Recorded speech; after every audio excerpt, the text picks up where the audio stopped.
It was the 20th day of November, and Andy was going to be late for his plane to Washington to be with his family for Thanksgiving.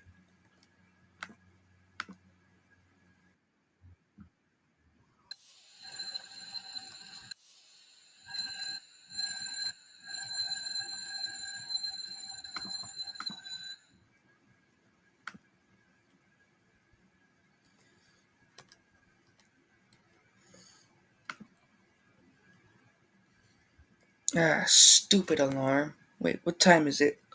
No, no, no, no, no.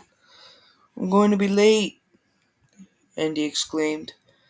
It was a good thing he had already packed his It was a good thing he had already packed his luggage, so he didn't all he had to do was just bring it into the car.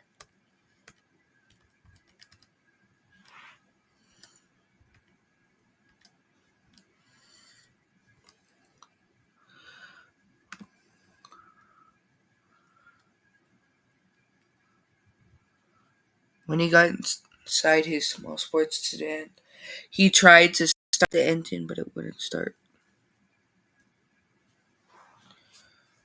Come on, start. Start already. Finally.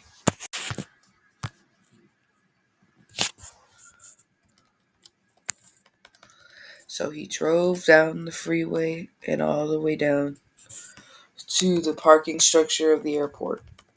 He was barely going to make it if he didn't hurry up.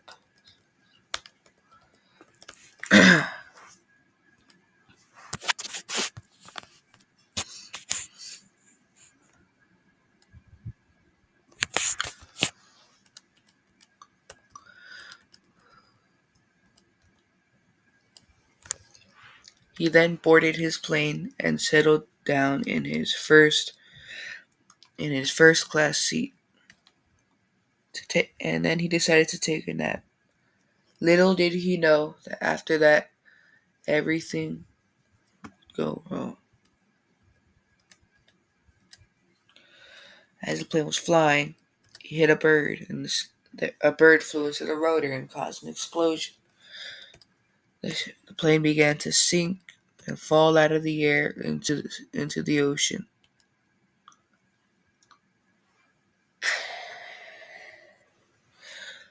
The plane had exploded. There was fire all over the place when he woke up. He shouted for help, but no one came. He shouted again. Then he heard some sort of sound. Then someone came out from what behind the fire. It was a man with sunglasses and a shaggy beard.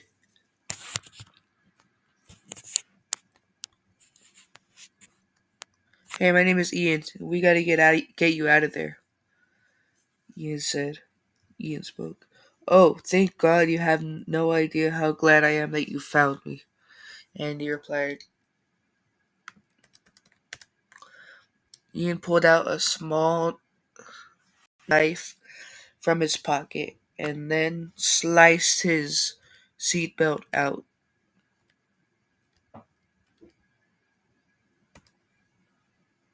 Andy then fell to the floor. How? Hey, you couldn't have warned me before doing that? Andy growled. Ian had, without warning, cut the seatbelt, which caused Andy to fall. Oh, sorry about that. Ian apologized. They then escaped the plane, and then after it took a while, but they eventually escaped, got onto the emergency boat, and got out of the area. After that, everything was good for a while. They managed to create a water distillation device, and it was able to make a fishing net to make catching fish easier. But then one day, everything changed. One day they were just preparing their fish for breakfast when they saw the ship. So they immediately began going to it. They shot a flare so that they could see it, but then they saw something that only one thing could identify it as: a shark. So they began paddling faster and rowing faster and faster, trying to get to the ship.